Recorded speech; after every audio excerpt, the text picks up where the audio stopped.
कारण हुए। अनुदीनम और आदरात। तो हमने पढ़ा कि आदर के साथ नहीं ले रहा नाम, इसके कारण इसको रस आस्वादन नहीं आ रहा भगवान के नाम में, भगवान की लीलाओं में। तो ये आदर क्या होता है शब्द जो रूप गोस्वामी इस श्लोक में प्रयोग में ला रहे हैं, आदर। तो आदर को समझने के लिए, आदर का मतलब होता है रिस्पेक्ट। और अगर हमें समझना है आदर क्या है तो हमें समझना पड़ेगा अनादर क्या है। फिर अनादर क्या है भगवान के नाम के प्रति? अनादर वो है डिसरिस्पेक्ट। तो डिसरिस्पेक्ट का क्या मतलब हो गया? अनादर का मतलब डिसरिस्पेक्ट, मतलब अनादर का अर्थ रूप गोस्वामी लिख रहे हैं, अनादर का अर्थ हो गया अपराध युक्त। क्योंकि सारे अनादर कहां तक पहुंचता है? अपराध तक पहुंचा देता है। हाँ, जो मूल कारण है अनादर का वो है अपराध, और अपराध कारण है अनादर का, वाइस वर्सा है। अनादर हमें ले जाता है अपराध तक, और अपराध अगर हम करते हैं तो वो अनादर है भगवान के नाम का। तो ये अनादर हमें अपराध तक ले जाता है। अपराध का क्या अर्थ हुआ? अपराध। अपराध, अप मतलब होता है डेविएट, डेविएशन। स्खलन, स्खलन मतलब फिसल जाना, गिर जाना। जो मुख्य जो भक्ति का पथ है इससे डेविएट हो जाता है, वो और राध, जो राध है अपराध। तो राध का अर्थ हो गया भगवान की भक्ति से, जिससे भगवान की आराधना हो, उससे ये डिविएट करता है अपराध। तो अनादर का ये अर्थ बता रहे हैं अपराध, हमारे गोस्वामी जन अपराध कर लेना। तो फिर हमने जो 10 नामा अपराध है, हमने पहला नामा अपराध पढ़ा था। 10 नामा अपराध में पहला जो नामा अपराध है हमने इसकी चर्चा कर ली है पहले से ही। ये है सताम निंदा नामना परमम अपराधम वितनुते यथा ख्यातिम यातम कथम उसहते तद विग्रहाम। सताम निंदा, साधुओं की निंदा करना। साधु की निंदा हमने ये पढ़ा कि साधु 2 प्रकार के होते हैं। एक तो ज्ञानी जन जो भगवान को निराकार रूप में भजते हैं, और एक भक्त जन जो वैष्णव हैं। तो ये दोनों ही सताम कैटेगरी में आएंगे, दोनों ही साधु हैं। ये दोनों ही साधु हैं, चाहे वो ज्ञानी योगी क्यों ना हो और वैष्णव हो, ये दोनों ही साधु कैटेगरी में आते हैं। और निंदा का अर्थ ये उपलक्षण है। निंदा शब्द उपलक्षण का अर्थ है निंदा में आ गया, कहीं और भी चीजें आ गई निंदा में, उनके प्रति उनको आघात पहुंचाना, उन पर घात करना, हर्षित ना होना उनसे मिलकर, उनके प्रति दुष्प्रचार करना, उनकी मजाक उड़ाना। तो अनेक प्रकार के जो शब्द, जो अनेक प्रकार के उनको गाली देना, अनेक प्रकार के अपराध जो वह भी निंदा शब्द में आएंगे। क्योंकि निंदा शब्द उपलक्षण है। उपलक्षण मतलब और भी कहीं एक्सेट्रा एंड एक्सेट्रा, और भी कहीं चीजें आएंगी निंदा में। केवल शाब्दिक निंदा की बात नहीं है यहाँ पे, और भी अनेक चीजें हैं। इवन जब किसी वैष्णव से मिले तो हर्षित ना होना उनसे मिलकर, या उनका स्वागत नहीं करना, उचित आदर नहीं देना, उनका सम्मान नहीं करना, स्वागत नहीं करना, ये भी सब निंदा में ही आएगा। ये भी सब निंदा में, ये हमने ऑलरेडी चर्चा की इसकी।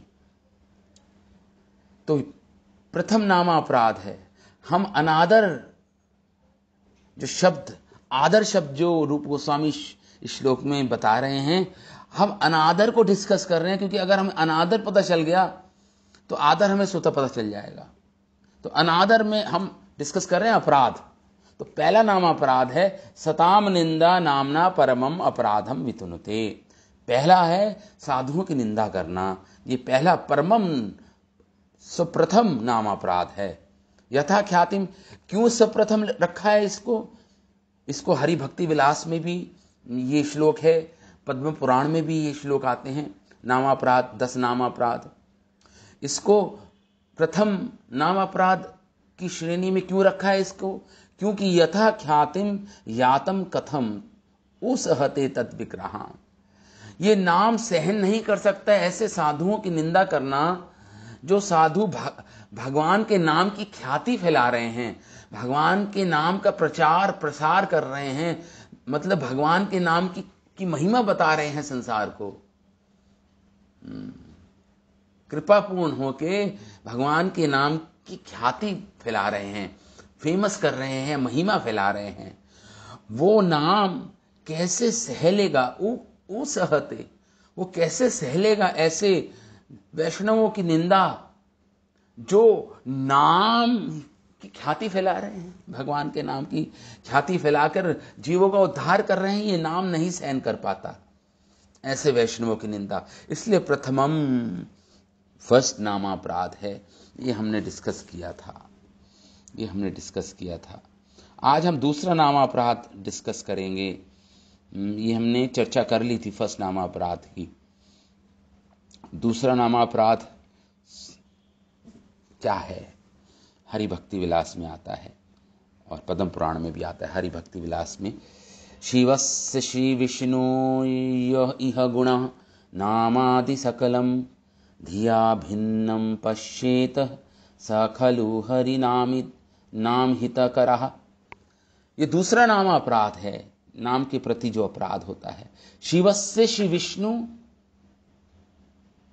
इह गुण नामादि सकलम धिया अभिन्नम पश्येत खलु हरि नाम हितकरः। नाम अहित करहा, नाम का अहित है, मतलब नाम अपराधी है वो जो भगवान शिव और विष्णु के जो गुण हैं, उनकी क्वालिटीज, नाम और नाम, उनकी लीलाएं, जो भी नाम आदि में और भी चीजें आ गई, तो उनका नाम, उनके गुण सकलम धिया, जो ये सोचता है, वैष्णव जो कहता है कि भगवान शिव और भगवान विष्णु का जो नाम है अभिन्न है, टोटली क्या है, कंप्लीटली नॉन डिफरेंट है, मतलब कंप्लीटली अभिन्न है, एक दूसरे से अभिन्न है। जितने भगवान शिव के नाम में शक्ति है उतनी भगवान विष्णु के नाम में शक्ति है। जो गुण भगवान विष्णु में है वही गुण भगवान शिव में है। जो ऐसा सोचता है, यहां पे भगवान शिवस्य की बात, भगवान शिव की तुलना हो रही है। भगवान शिव, आप दूसरे देवी देवता भी ले सकते हो साथ में। तो शिवस्य श्री विष्णु, भगवान शिव और भगवान विष्णु के नाम में एक समानता है, एक समान शक्ति है दोनों के नाम में। जो ऐसा समझता है, मतलब पूर्ण रूप से अभिन्न समझता है दोनों को। और दूसरा, धिया अभिन्नम पश्येत सकलम धिया अभिन्नम, और ये भी कह सकते हैं धिया भिन्नम, टोटली डिफरेंट समझता है, टोटली असमानता समझता है। दोनों ही नाम अपराध है। पूर्ण रूप से अभिन्न समझना या पूर्ण रूप से भिन्न समझना, दोनों ही नाम अपराध है, यह समझना पड़ेगा। धिया, अगर धिया लगा दो धिया अभिन्नम, तो अभिन्न आ जाएगा। दोनों टोटली नॉन डिफरेंट हैं एक दूसरे से। या ऐसे कह सकते हो धिया भिन्नम, धिया मतलब जिसकी बुद्धि, जो मानता है ऐसे, जिसकी बुद्धि ने स्वीकार कर लिया, भिन्न है, टोटली डिफरेंट है एक दूसरे से, वो भी नामापराध है, वो भी नामापराध है। तो ठीक है, एक हुआ धिया भिन्नम और एक हुआ धिया अभिन्नम संस्कृत में। तो कंप्लीटली डिफरेंट है भगवान शिव और भगवान का नाम, भगवान विष्णु का नाम, या कंप्लीटली सेम है, दोनों ही नामापराध की कैटेगरी में, श्रेणी में आएगा। इसको समझने का प्रयास करेंगे हम। शिला सनातन गोस्वामी ने अपनी दिग्दर्शनी भाष्य में, हरि भक्ति विलास में, जो उन्होंने कमेंट्री दी है, वो क्या लिखते हैं? शिला सनातन गोस्वामी लिखते हैं, अत्रायम सिद्धांतः, सिद्धांत बता रहा है ये नामापराध। क्या सिद्धांत? श्री विष्णु एक देव शिव, भगवान विष्णु और भगवान शिव एक देव हैं, चान्य देव इति एवं अन्यत्वे भाषमाणे तन नामा नमस्कारादिकम वैष्णवानाम अयुक्तम एव किंतु यथा। यहां पे बोल रहे हैं, जो भगवान शिव और भगवान विष्णु के शिव विग्रह को क्या मानता है, वो सेपरेट मानता है, अलग मानता है। और जब भगवान विष्णु शिव भगवान जब शिवालय जाता है, जब प्रणाम करता है, तो वो सोचता है वैष्णवों को शिवालय जाकर भगवान शिव को प्रणाम नहीं करना चाहिए, ये एप्रोप्रिएट, ये उचित नहीं है वैष्णवों के लिए। जो ऐसा सोचता है, तो ये नामापराध की कैटेगरी में आएगा। श्री विष्णु एको देव शिवस च अन्य देव इति एवं अन्यत्वे भाषमाणे तम नमस्कार अधिकम। प्रणाम नहीं करता शिवालय में जाकर भगवान शिव को, केवल विष्णु के मंदिर जाता है। और वो सोचता है वैश्वानानाम अयुक्तम, ये वैष्णवों के लिए अयुक्त है, ये युक्त नहीं है, प्रॉपर एप्रोप्रिएट नहीं है ये। एवं किंतु, लेकिन ये समझना पड़ेगा उसको, किंतु यथा मत्स्य आद्यो लीला अवतारा तथा, जिस प्रकार भगवान के कहीं विष्णु के कहीं अवतार हैं, इनको लीला अवतार बोलते हैं, कूर्मा अवतार, नरसिंह अवतार, मत्स्य अवतार। तो कह रहे हैं मत्स्याद्यो, सनातन गोस्वामी कह रहे हैं, मत्स्याद्यो लीला अवतारास तथा शिवस च गुणावतारोयम इति अभिधेना न दोषावहम अपि तु गुणः एवं भगवन् भक्ति विशेष एवं पर्यावसानात्। तो वो कह रहे हैं कि जिस प्रकार भगवान की लीला और अनेक अवतार हैं उनको प्रणाम किया जाता है, उसी प्रकार यहाँ पे श्रील सनातन गोस्वामी कह रहे हैं भगवान शिव को भी प्रणाम करना चाहिए वैष्णवों को, नहीं तो नामापराध हो जाएगा। क्योंकि भगवान शिव भगवान विष्णु के ही गुणा अवतार हैं, गुणा अवतार हैं। अवतार कई प्रकार के होते हैं, लीला अवतार, गुणा अवतार। तो गुणा अवतार हैं, मतलब भगवान शिव विष्णु के ही अवतार हैं। जब भगवान महाविष्णु जगत कर्ता माया सृजति अधा, जब महाविष्णु इस सृष्टि को रचते हैं, सृजन करते हैं, तो उस समय वो ईक्षण करते हैं। ईक्षण मतलब देखते हैं किसको? प्रधान को। प्रधान मतलब इनएक्टिव जड़ वस्तुओं को देखते हैं। प्रधान मतलब प्रकृति समझ लीजिए आप, प्रकृति या प्रधान समझ लीजिए। ऐसी होती है, अक्रियाशील होती है, क्रिया नहीं होती उसमें कोई, ऐसी पड़ा होता है, कुछ सृजन नहीं होता। ऑब्जेक्ट्स, मटेरियल पड़ा होता है, मतलब समझ लो सामान पड़ा है, लेकिन सृजन नहीं हो रहा, क्रिया नहीं हो रही एक दूसरे में। तो जब भगवान विष्णु देखते हैं तो वो डायरेक्टली प्रकृति के संपर्क में नहीं आते। भगवान विष्णु कभी भी प्रकृति के संपर्क में नहीं आते, जड़ वस्तु के संपर्क में कभी नहीं आते भगवान विष्णु।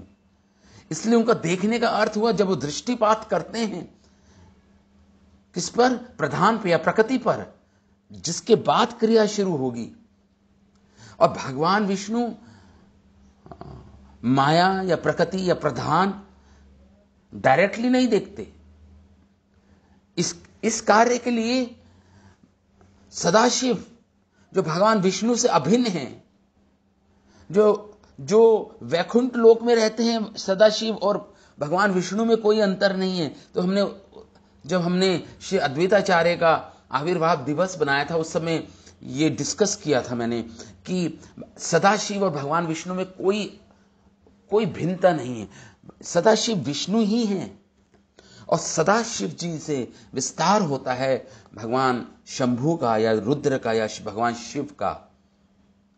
अब विस्तार होता है, एक्सपेंशन होती है।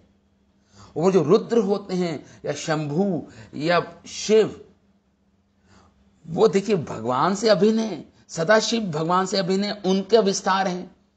तो भगवान शिव भगवान विष्णु के गुणा अवतार बोला है, इसलिए एक अवतार है। तो वो भगवान शिव क्या करते हैं, उनका जब जन्म होता है, रुदन होता है, और वह जाकर जो उनकी अर्धांगनी है दुर्गा या प्रकृति बोल लीजिए, जो अधिष्ठात्री देवी हैं प्रकृति की, प्रधान की दुर्गा,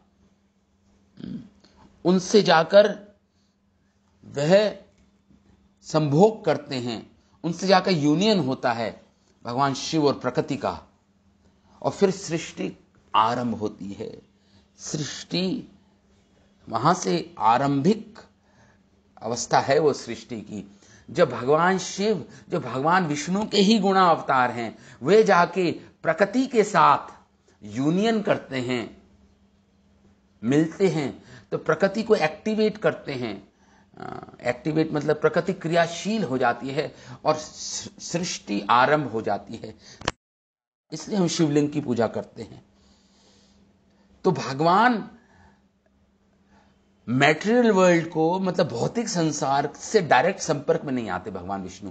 इसलिए एक मीडियम चाहिए होता है, एक माध्यम चाहिए होता है। वो माध्यम है भगवान विष्णु के ही अवतार, जिन्हें भगवान शिव बोलते हैं।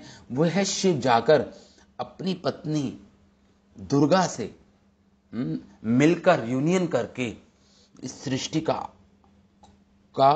को क्रियाशील बनाते हैं, इस सृष्टि का आरंभ करते हैं, सृजन क्रिया को आरंभ करते हैं, सृजन क्रिया को आरंभ करते हैं।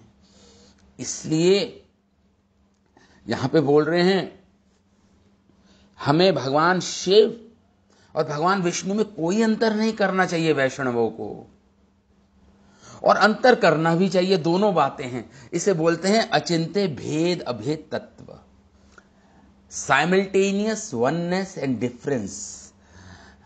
साइमल्टेनियस मतलब एक ही साथ अलग भी हैं और एक भी हैं। जिस प्रकार दूध से दही बनती है, तो दूध और दही में समानता भी है क्योंकि दूध से ही दही बनी है, लेकिन भिन्नता भी है। उसी प्रकार ब्रह्म संहिता बोलती है, उसी प्रकार भगवान शिव और भगवान विष्णु में समानता भी है और असमानता भी है। दोनों ही बातें एक साथ हैं यहां पे। इसलिए हमें नॉन डिफरेंस भी है और डिफरेंस भी है। तो हमें जब भगवान शिव की भी हमें उनकी भी शिवालय जाकर उनको भी प्रणाम करना चाहिए, उनको भी भगवान के गुणा अवतार के रूप में प्रणाम करना चाहिए। क्योंकि कई ऐसे भक्त आए हैं हमारे वैष्णव समाज में जो पहले भगवान शिव के अवतार के उपासक थे, उनकी उपासना करते थे, और वह बाद में भगवान विष्णु की शरण में आए, वैष्णव बने। जैसे उनको ऐसा अनुभव हुआ कि भगवान शिव ने ही उनको क्या दिशा दी, भगवान विष्णु का भक्त बनने की, उनको प्रेरणा दी हृदय में कि तुम वैष्णव बनो। ऐसा कई भक्तों का अनुभव है, मैं मिला हूं उनसे। तो यहां पे यही बोल रहे हैं, भगवत भक्ति विशेष पर्यावसानात, भगवान शिव की भक्ति से भगवान विष्णु की भक्ति प्राप्त होती है, प्रेरणा मिलती है, क्योंकि भगवान शिव भगवान विष्णु के गुणावतार हैं। ये सनातन गोस्वामी अपनी भाष्य में लिख रहे हैं। इसलिए एक ग्रंथ में ब्रज भक्ति विलास एक ग्रंथ लिखा सनातन विश्वनाथ चक्रवर्ती ठाकुर ने। वह लिखते हैं एक श्लोक में, वृंदावनस्पदे जय सोम सोम मूले सनानंद सनातन नारदेद्य गोपीश्वरा व्रज विलास युगांग्रि पद्मे प्रीतिं प्रयच्छ नितराम उपाधिकां मे। वृंदावनम पते, भगवान शिव की स्तुति हो रही है। हमारे आचार्य लिख रहे हैं ये क्या, वृंदावनम पते, हे वृंदावन के पति, हे प्रोटेक्टर, वृंदावनम पते जय सोम, आपकी जय हो। सोम सोम, सोम सोम दो शब्द दो बार लगाया। सोमा मतलब होता है स उमा, उमा के साथ, उमा पार्वती जी के साथ भगवान शिव, और सोमा का मतलब चंद्रमा भी होता है। तो स उमा, उमा के साथ, और सोमा मतलब सोमा सोमा कह रहे हैं यहाँ पे इस श्लोक में, जो जिन्होंने चंद्र अर्ध चंद्र धारण कर रखा है मौले अपने जूड़े में, सनातन जिनकी उपासना करते हैं, चार कुमार सनंदन सनातन जिनकी उपासना करते हैं, जो पूजित होते हैं नारद मुनि जी से। हे गोपीश्वर महादेव, आप वृंदावन जाएंगे तो आपको वहां पे गोपीश्वर महादेव के दर्शन कहते हैं सब प्रथम करने चाहिए उनसे, क्योंकि वो क्षेत्रपाल हैं। He is a protector of the dham. आप किसी धाम में जाएंगे आपको वहां पे शिवालय मिलेगा। जैसे आप गोवर्धन जाएं, वहां पे चक्रेश्वर महादेव हैं। आप जगन्नाथपुरी जाएं तो वहां पर लिंगराज, श्री लिंगराज के रूप में भगवान विराजित हैं, भगवान शिव। ऐसे ही किसी उनको क्षेत्रपाल बोलते हैं, प्रोटेक्टर ऑफ द धाम। तो गोपीश्वर जो वृंदावन की जो महादेव हैं, देव हैं, वो गोपीश्वर महादेव बोलते हैं, उनके दर्शन करते हैं। तो गोपीश्वर व्रज विलासी युगांग्रि पद में, हे गोपीश्वर मैं प्रणाम करता हूं आपको। विलास युगांध्र, मैं आपके चरणों को प्रणाम करता हूं। हमारे आचार्य लिख रहे हैं यहाँ पे, प्रीतिम प्रयच्छ नितराम, आप मुझे प्रीति दीजिए, किस प्रयच्छ मुझे प्रदान कीजिए प्रीति, नितराम बिना किसी, नितराम मतलब होता है कॉन्टिन्यूस, मतलब बिना किसी इंटरप्शन के, अनइंटरप्टेड जिसे बोलते हैं इंग्लिश में, नितराम निरुपाधिकम में।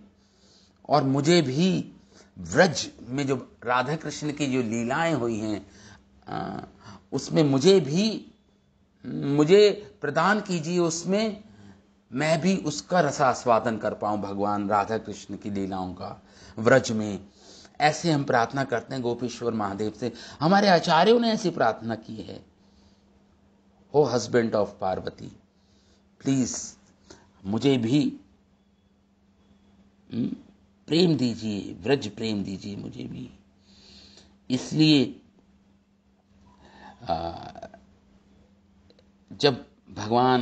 जब चैतन्य महाप्रभु लिंगराज जी के दर्शन करने गए थे, जब लिंगराज के दर्शन करने गए जब चैतन्य महाप्रभु, तो उस समय उन्होंने अनेक प्रार्थनाएं, अष्टकम गाया, शिवाष्टकम गाया, श्री शिवाष्टकम स्वयं चैतन्य महाप्रभु ने कंपोज किया इसको।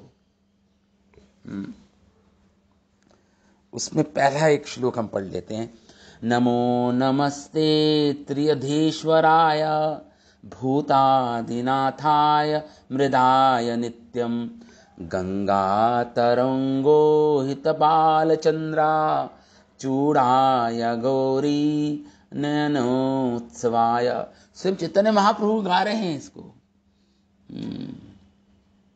कि मैं प्रणाम करता हूं भगवान शिव को जो 30 देवी देवताओं से प्रधान है, मतलब 30 प्रीमिवल देवास, उनसे प्रधान महादेव बोलते हैं इसलिए उनको।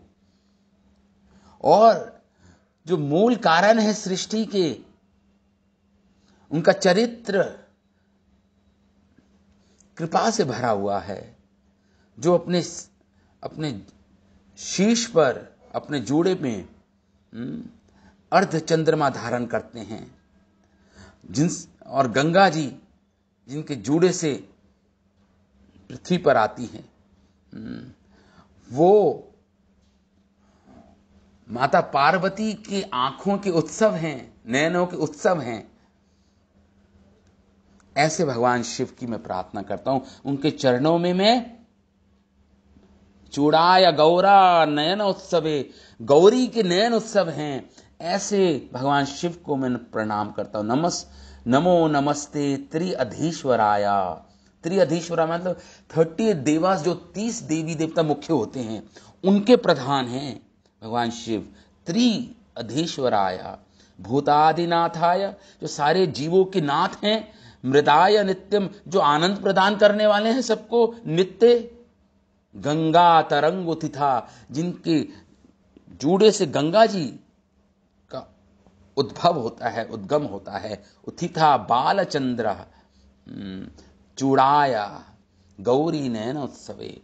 ये महाप्रभु जब लिंगराज मंदिर गए थे तो महाप्रभु ने भगवान शिव का प्रसाद पाया था वहां पर लिंगराज मंदिर में।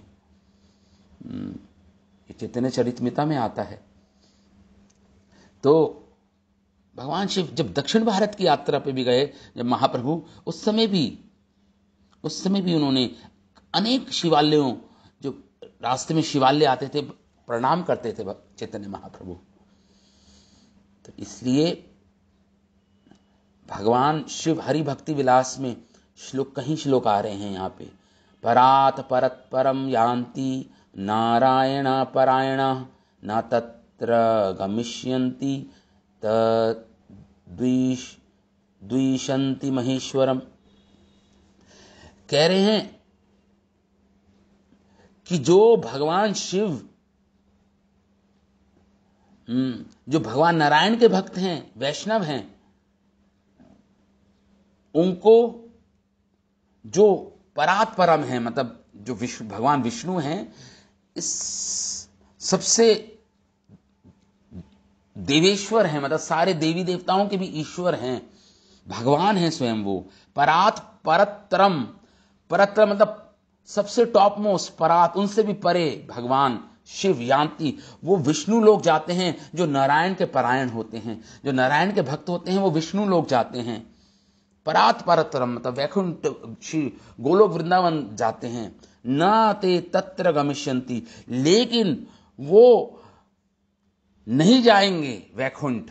अगर वैष्णव हैं वो नहीं जाएंगे। अगर वो द्वेषंति महेश, अगर भगवान शिव से द्वेष रखते हैं, उनका अनादर करते हैं या उनसे द्वेष रखते हैं, एनवियस हैं भगवान शिव से, तो न ते तत्र गमिष्यन्ति, वो वैष्णव भगवान विष्णु को उपासक भी क्यों ना हो, वो भगवान के धाम नहीं जा पाएंगे।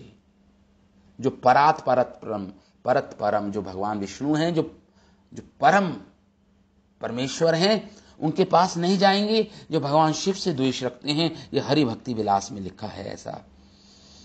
और भगवान शिव की यहां पे बता रहे हैं क्या स्थिति है उनकी। मत भक्ता, स्वयं भगवान बोल रहे हैं यहां पे, मत भक्ता शंकरा द्वेषी, मत द्वेषी शंकरा प्रिया, उभौ तौ नरकम यातौ यावत चंद्रा दिवाकरौ। कहना जब तक इस पृथ्वी पर चंद्रमा और सूर्य रहेंगे, मत भक्ता शंकरा द्वेषी, अगर कोई मेरा भक्त है, भगवान विष्णु बोल रहे हैं, कोई मेरा भक्त है और भगवान शिव से द्वेष रखता है, मत द्वेषी, या जो मेरा द्वेषी और भगवान शिव का उपासक है लेकिन मेरा द्वेषी है, वह दोनों ही नरक जाएंगे। जब तक नरक में रहेंगे, जब तक संसार में सूर्य चंद्रमा विराजमान हैं, जब तक उभऊ वह दोनों जन नरकम यातऊ, नरक में प्रवेश करेंगे, यावत जब तक चंद्रमा सूर्य है। भगवान बोल रहे हैं जो मेरा भक्त है लेकिन भगवान शिव से द्वेष रखता है, या भगवान शिव का भक्त है जो मुझसे द्वेष रखता है, वह दोनों नरकगामी हैं, नरक में जाएंगे, दोनों प्रवेश करेंगे। और हरि भक्ति विलास में, ये सारे श्लोक हरि भक्ति विलास में ही हैं सारे। यह शिव सोहम अवेह योहम स भगवान शिवा नावयोरंतरम किंचित आकाश अनिलयोर इव। यहां पे भगवान नारायण बोल रहे हैं कि यह शिवा सोहम अवेह, जो मुझसे अभिन्न है, वो भगवान शिव। यो हम स भगवान शिवा, और मैं भगवान शिव मुझसे क्या है, कह रहे हैं कि यहां पे जो भगवान शिव हैं वो मुझसे अभिन्न है, जो ऐसा कहता है। भगवान शिव मुझसे अभिन्न है और मैं भगवान शिव से अभिन्न हूं। भगवान विष्णु कह रहे हैं ऐसा, भगवान शिव मुझसे अभिन्न है और मैं भगवान शिव से अभिन्न हूं। भगवान शिवा नावे और अंतरम किंचित, हम दोनों में कोई भी अंतर नहीं है। जिस प्रकार आकाश और वायु में कोई अंतर नहीं है, आकाश अनिल मतलब होता है वायु, आकाश मतलब होता है आकाश, में कोई अंतर नहीं है, उसी प्रकार मुझ में और भगवान शिव में कोई अंतर नहीं है। ये याद रखिए, अंतर है भी, दोनों बातें हैं ना, है भी और नहीं भी, पूर्ण रूप से, क्योंकि भगवान के ही गुणा अवतार हैं भगवान शिव। इसलिए जब भी श्रीमद् भागवतम आप पढ़ो तो वहां पे भगवान शिव के सामने भगवान शब्द आया है।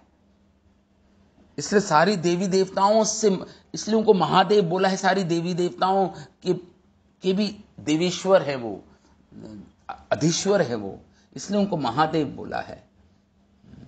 इसलिए हमें डिसरिस्पेक्ट या द्वेष नहीं रखना, जब भगवान शिव के सामने भी प्रणाम करना है। और हरि भक्ति विलास में इतने सारे श्लोक, शिवाय विष्णु रूपाय शिव रूपाय विष्णवे शिवस्य हृदयम विष्णु विष्णुर्तु हृदयम शिवा। हमारे आचार्यों ने देखिए हरि भक्ति विलास में सब कलेक्ट करके रखे हुए हैं श्लोक। शिवाय विष्णु रूपाय, भगवान शिव विष्णु का ही रूप हैं, और भगवान शिव रूपाय विष्णवे, और भगवान विष्णु शिव के ही क्या हैं, रूप हैं, दोनों अभिन्न हैं, मतलब कहने का अर्थ है शिवाय विष्णु रूपाय शिवस्य हृदयम विष्णु विष्णुस्तु हृदयम शिवा। भगवान शिव के हृदय में विष्णु विराजमान है और भगवान शिव के हृदय में विष्णु विराजित हैं, और भगवान विष्णु में भगवान शिव विराजित हैं, एक दूसरे को उनके हृदय में विराज हृदयम शिवा। तो यहां पे कह रहे हैं प्रणाम है मेरा शिवाय विष्णु रूपाया, मुझे प्रणाम, मैं प्रणाम करता हूं भगवान शिव को जो विष्णु का ही रूप हैं। शिवाय विष्णु रूपाया, विष्णु का ही रूप है, ऐसे भगवान शिव को मैं प्रणाम करता हूं। शिव रूपाय विष्णवे, और मैं भगवान विष्णु को प्रणाम करता हूं जो शिव के रूप हैं। मैं भगवान विष्णु को प्रणाम करता हूं जो शिव के ही रूप है। ये हरि भक्ति विलास में अनेक श्लोक बताए हैं कि भगवान शिव और महादेव और भगवान विष्णु में कोई अंतर नहीं करना चाहिए हमें, और अंतर करना भी चाहिए, दोनों ही बातें हैं। मतलब हमें मतलब अर्थ ये है कि हमें भगवान शिव को भगवान विष्णु का ही गुणा अवतार के रूप में हम प्रणाम करना चाहिए, उनकी आराधना करनी चाहिए। भगवान विष्णु के ही गुणा अवतार हैं। जब मैटर वर्ल्ड से डीलिंग होती है भगवान की भौतिक संसार से, तो भगवान शिव के द्वारा ही भगवान विष्णु कार्य करते हैं अपना, भगवान शिव के द्वारा ही कार्य करते हैं। इसलिए भगवान एक अवतार लेते हैं जिनको गुणा अवतार बोला जाता है। बस ऐसा समझ लीजिए। तो क्या भगवान शिव जहां पर जो इस दूसरे श्लोक में दूसरे नामापराध में भगवान शिव का ही नाम आ रहा है, क्या अन्य देवी देवता जैसे ब्रह्मा जी हो गए, इंद्र हो गए, सूर्य देव हो गए, चंद्रदेव हो गए, तो इनके बारे में क्या लिखा है? इनकी हम डिसरिस्पेक्ट कर सकते हैं क्या? इनकी हम अनादर कर सकते हैं? नहीं। भक्ति रसमृता सिंधु में श्रील रूप गोस्वामी ने एक 64 भक्ति के अंगों में से 17वां जो भक्ति का अंग है, श्रील रूप गोस्वामी वह बता रहे हैं, अन्य देवा अनवज्ञा यथा तत्रैव हरिर एवा सदा आराध्या। किसी भी देवी देवता की अवज्ञा नहीं करनी, आपको डिसरिस्पेक्ट नहीं करनी दूसरे विग्रहों की, चाहे ब्रह्मा जी हों चाहे इंद्र ही क्यों ना हो। आप कहोगे इंद्र ने तो ये कर दिया था, वो कर दिया था। इंद्र भगवान के परम भक्त हैं। वो लीला के कारण कभी कभी जैसे गोवर्धन लीला हुई, उसमें वर्षा की, लेकिन बाद में तो भगवान कृष्ण के पास जाकर उन्होंने अपनी जो गलती थी उसके लिए भगवान से क्षमा याचना की उन्होंने, और भगवान ने क्षमा किया उनको, इंद्र जी को, और कई बार ऐसा हुआ है। तो वो भगवान के भक्त हैं, भगवान की कृपा भाजन है, कृपा मिली है उनको भगवान की, इसलिए उनकी भी डिसरिस्पेक्ट नहीं कर सकते। इंद्र भगवान ब्रह्मा जी को भी हम ब्रह्मा जी की भी डिसरिस्पेक्ट नहीं कर सकते। इसलिए भक्ति का अंग ही बना दिया रूप गोस्वामी ने। अन्य देवा अनवज्ञा, उनकी डिसरिस्पेक्ट नहीं करनी किसी भी देवी देवता की। यथा तत्रैव हरि एवा, ये बात ठीक है वैष्णवों की कि हरि रेवा सदा आराध्य, हमारे आराध्य भगवान विष्णु ही हैं, सदा हमारे आराध्य ही रहेंगे। ये इसमें कोई गलत नहीं है, क्योंकि भगवान विष्णु सर्व देवेश्वर हैं। सारे देवेश्वरों के भी देवेश्वर है भगवान विष्णु। इतरे ब्रह्म रुद्राय, मतलब ब्रह्मा रुद्र के भी देवेश्वर, उनकी भी आराध्य हैं वो भगवान विष्णु। लेकिन न अविज्ञा कदाचन, लेकिन एट द सेम टाइम ये हमें सब याद रखना चाहिए, हमें स्मृति में रहना चाहिए हमारे कि भगवान उनकी भी अवज्ञा ना हो, उनकी भी डिसरिस्पेक्ट ना हो, उनकी भी ये रूप गोस्वामी ने इसको भक्ति का अंग ही बना दिया। 64 भक्ति के अंगों में से ये अंग है। तो ये दूसरा नामापराध। अभी तीसरा नामापराध के लिए समय है हमारे पास। हम तीसरा नामापराध क्या है? तीसरा नामापराध गुरु अवज्ञा, गुरु के आदेशों की अवज्ञा करनी। या अविज्ञा का अर्थ दो हो गए, या अवहेलना करनी, अविज्ञा करनी या अवहेलना। गुरूर जो श्लोक में आए हैं, गुरूर अवज्ञा, अवज्ञा मतलब इसमें दो शब्द आ गए। एक तो गुरु के प्रति डिसरिस्पेक्ट, अवहेलना जिसे बोलते हैं, अवहेलना, या अवज्ञा डिसओबे, उनके आदेशों का पालन नहीं करना, या उनको डिसरिस्पेक्ट करना, उनका अनादर करना। ये दोनों ही गुरु अवज्ञा में आएंगे। अवज्ञा शब्द से दो चीजें सूचित होती हैं, एक तो उनका अनादर करना, दूसरा उनके आदेशों का ना पालन करना। ये दोनों ही बातें अविज्ञा शब्द से सूचित होती हैं, इंगित होती हैं। अविज्ञा तो गुरूर अवज्ञा, गुरु की ना डिसरिस्पेक्ट करनी है ना डिसोबे करना है गुरु को। ये तीसरा नाम अपराध है, नाम के प्रति अपराध। श्रीमद् भागवतम का में महर्षि वेद व्यास का ये बहुत ही प्रसिद्ध श्लोक है श्रीमद् भागवतम का। आचार्यम मां विजानीयान नव अवमन्येत करहिचित न मृत्य बुद्धि असूयेत सर्वदेवमयो गुरु। श्रीमद् भागवतम के 11वें स्कंद का श्लोक है। भगवान उद्धव जी को कह रहे हैं, आचार्य माम विजानियत। उद्धव समझो कि जो आचार्य हैं वो सिर्फ मुझे ही जानो, उनको मुझे ही जानो, मेरा प्रतिनिधि समझो उनको। मेरा प्रतिनिधि है ये आचार्य, गुरुजन, वैष्णवजन मेरे प्रतिनिधि हैं, मेरे रिप्रेजेंटेटिव हैं, मेरे एम्बेसडर हैं। आचार्य माम विजानियान, मुझे ही समझो आचार्य को, उतने ही उनको आदर सत्कार करो जितने मुझे करते हो। आचार्य माम विजानियात नव मन्येत करहिचित, कभी भी उनकी अवमानना ना करो। अवमानना मतलब अवज्ञा ना करो, कभी भी उनकी अवज्ञा ना करो, अवमानना ना करो गुरु की। न मृत्यु बुद्धि असूयेत, ना उनमें मृत्यु बुद्धि रखो कि ये तो हमारी तरह मॉर्टल बीइंग है, इस संसार में इनके भी मृत्यु होगी, हमारी तरह ही हैं, मेरे और गुरु में तो कोई अंतर नहीं है ज्यादा। ये भी इनका भी आचरण, ये भी वही खाते हैं वही सोते हैं, मैं भी खाता हूं सोता हूं, मेरी तरह इनकी भी मृत्यु होगी, ऐसा नहीं सोच। न मृत्यु बुद्धि, भगवान कह रहे हैं गुरु में मृत्यु बुद्धि नहीं करनी चाहिए। क्योंकि मुकुंद प्रेष्ठ होते हैं, गुरु भगवान के प्रतिनिधि हैं, भगवान के अति प्रिय हैं, इसलिए न मृत्यु बुद्धि नहीं रखनी चाहिए गुरु के प्रति। असूयेत, द्वेष की तो बात ही छोड़ दीजिए, असूयेत होना चाहिए, पूर्ण रूप से द्वेष रहित होना चाहिए गुरु के प्रति। असूयेत क्यों? क्योंकि सर्वदेवमयो गुरु, सारे देवी देवताओं का वास गुरु में है। सर्वदेवमयो गुरु, वो सारे देवी देवताओं के प्रतिनिधि हैं गुरु, सारे देवी देवता वास करते हैं उनमें। सर्वदेवमयो गुरु, श्रीमद् भागवतम में ये श्लोक आता है।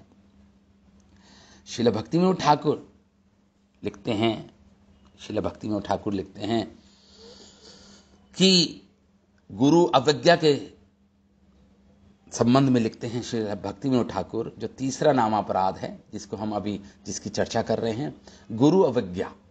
तो इसमें श्रील भक्तिविनोद ठाकुर का क्या कहना है? श्रील भक्तिविनोद ठाकुर कहते हैं वर्ण विचार अपेक्षा सुपात्रेर विचार अधिक श्रेय।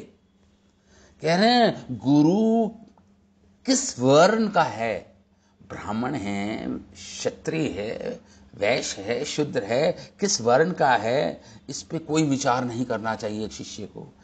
वर्ण विचार अपेक्षा कर देनी चाहिए, इस पे कुछ भी विचार नहीं करना चाहिए। सुपात्र, जो सुपात्र, जो शिष्य है, जो सुपात्र है वैदिक ज्ञान का, उसको गुरु के वर्ण पर कोई ध्यान नहीं देना चाहिए या सोचना चाहिए। उसको विचार क्या किस पे करना चाहिए? विचार अधिक श्रेय। उसको गुरु कितना गुण है, कितना भक्त है भगवान का, कितनी भक्ति है गुरु में, उनके अनेक दैविक गुण जो गुरु में विराजित हैं, जो पाए जाते हैं, दिव्य गुण, दैविक ट्रांसेंडेंटल क्वालिटीज, दिव्य गुण जो गुरु में होते, उस पर अधिक विचार करना चाहिए सुपात्र शिष्य को। इस प्रकार भक्तिविनोद ठाकुर लगते हैं। उनके वर्ण पर विचार ना करें, उनके वर्ण पर विचार नहीं करना चाहिए। दूसरा क्या लिखते हैं श्रील भक्तिविनोद ठाकुर? दीक्षा ओ शिक्षा गुरु उभयक ई समान सम्मान करा आवश्यक। बहुत इंपॉर्टेंट पॉइंट यहां पे बोल रहे हैं। यहां पे श्रील भक्तिविनोद ठाकुर कह रहे हैं जो आपके दीक्षा गुरु हैं और जो आपके शिक्षा गुरु हैं, अगर दोनों भिन्न हैं, दीक्षा गुरु कोई और है, शिक्षा गुरु कोई और है, तो दोनों की समान रूप से सम्मान करना चाहिए, दोनों का समान रूप से सम्मान करना चाहिए। और अगर एक है तो बहुत अच्छा है, अगर अलग अलग हैं, दीक्षा किसी और से ली और शिक्षा आप किसी और गुरु से ले रहे हैं, दोनों का समान सम्मान करना चाहिए। दोनों का मतलब एक जैसा सम्मान ये आवश्यक है आध्यात्मिक जीवन के लिए, भक्ति में। दीक्षा वो शिक्षा गुरु उभयक, दोनों जो गुरु हैं दोनों का सम्मान समान रूप से होना चाहिए। ये पॉइंट श्रील भक्तिविनोद ठाकुर लिख रहे हैं। तो शिक्षा गुरु को भी उतना ही सम्मान देना चाहिए।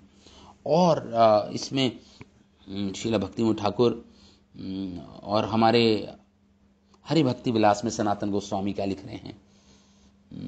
गुरुर अग्रे पृथक पूजाम अद्वैतम च प्रतीयजेत दीक्षाम व्याख्याम प्रभुत्वम च गुरुर अग्रे विवर्जयेत। हाँ, तो हमें डिसरिस्पेक्ट तो नहीं करनी चाहिए, अविज्ञा नहीं करनी चाहिए। तो उसमें क्या क्या आएगा, क्या क्या आएगा? एटिकेट्स, वैष्णव सदाचार में क्या क्या आएगा? गुरु के समक्ष जब हम हो, गुरु अग्रे पृथक पूजा, गुरु के सामने किसी और की पूजा नहीं करिए आप। गुरु से आज्ञा लेके किसी और की पूजा कर सकते हैं। गुरु के समक्ष जब गुरु उपस्थित हो, उनके सामने किसी की पृथक पूजा, किसी पृथक पूजा नहीं करनी किसी दूसरे की। गुरु की आज्ञा से पूजा कर सकते हैं, पहले गुरु से परमिशन लेनी पड़ेगी, आज्ञा लेनी पड़ेगी। अद्वैतम च प्रतीयजेत, और हमें गुरु के सामने अद्वैतम च प्रतीयजेत दीक्षाम व्याख्याम प्रभुत्वम च, गुरु के सामने हमें ये नहीं दिखाना चाहिए कि गुरु और मैं भी उतना ही क्वालिफाइड हूं जितने मेरे गुरु हैं। ऐसा दिखाना नहीं चाहिए कि मुझे कितना आता है, मुझे कितनी मेरी मुझे शास्त्रिक ज्ञान है। मुझे अद्वैतम, गुरु जितना ही मेरे अंदर शास्त्रिक ज्ञान है। च प्रतीयजेत, इस प्रकार गुरु के सामने अपने आप को इक्वल नहीं दिखाना चाहिए, समान नहीं दिखाना चाहिए कि मैं भी गुरु जितना ही ज्ञानी हूं, मेरे अंदर भी वही दैविक गुण हैं जो गुरु में हैं। दीक्षाम व्याख्याम प्रभुत्वम च, अपने गुरु के सामने किसी दूसरे को दीक्षा नहीं देनी। दीक्षाम व्याख्याम प्रभुत्वम च, गुरु के समक्ष अपने शिष्यों को दीक्षा नहीं देनी। गुरु से परमिशन लेके दीक्षा दे सकते हो, लेकिन गुरु के समक्ष दीक्षा नहीं देनी अदरवाइज। गुरु और गुरु के सामने गुरुर अग्रे विवर्जयित, अपनी दाक्षता, अपनी एक्सपर्टीज नहीं दिखानी चाहिए गुरु के सामने। ये एटिकेट्स हैं, ये वैष्णव सदाचार है, ये वैष्णव सदाचार है। ये तो सब ये गुरु अवज्ञा में आ जाएगा अगर ये सब करेंगे हम, तो ये हमारा तीसरा नाम अपराध हो जाएगा। इसलिए और क्या क्या बोल रहे हैं, नास्य निर्माल्य शयनम, गुरु ने जो माला पहन रखी है फूलों की, निर्माल्य जिसे बोलते हैं, गुरु ने माला लेक्चर के बाद रख दी पास में, उसको लांघ नहीं सकते आप। गुरु ने जो माला पहन रखी है थी, उसको आप लांघ नहीं सकते। और शयनम, गुरु जब सो रहे हों, या पादुका, जो गुरु के जो चपले हैं, पादुका हैं, गुरु का जो आसन है, अक्रमाद आसनम छायाम, और जो गुरु की छाया है, ये जो आसन या जो छाया भी है उनकी,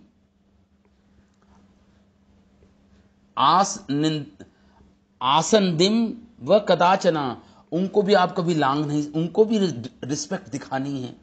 आसन दिम व कदाचना न पादौ सारे तस्या, और गुरु के सामने सन्निधाने, गुरु के सामने पैर फैला के कभी नहीं बैठना चाहिए। ना पादौ सारेत अस्या, तो हमें गुरु को, या गुरु जी ने जो निर्माल्य भगवान की प्रसादी माला धारण कर रखी थी, उसको कभी लांघना नहीं चाहिए।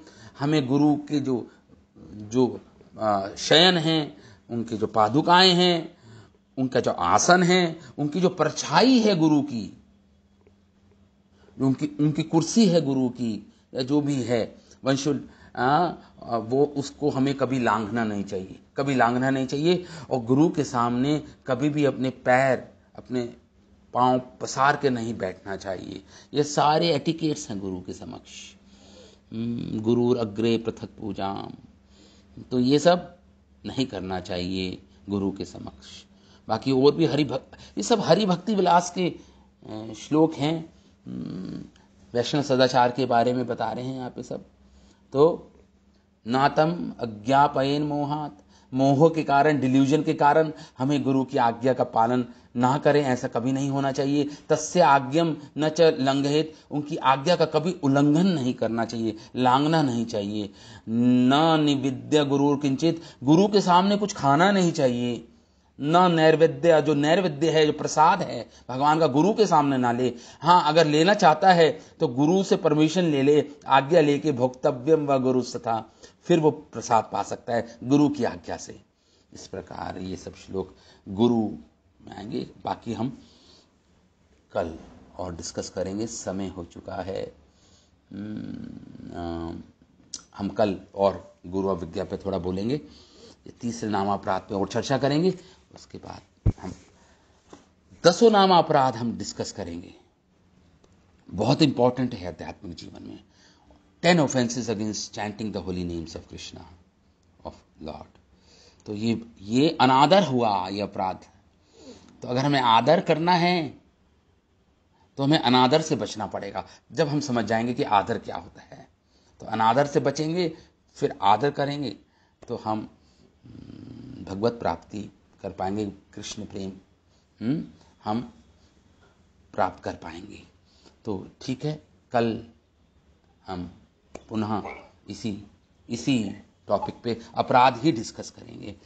शिला रूप गोस्वामी पाद की जय, शिला उपदेशामृत ग्रंथ की जय, शिला प्रभुपाद की जय, अनंत कोटि वैष्णव वृंद की जय, निताय गौर प्रेमानंदे, हरि हरि बोल।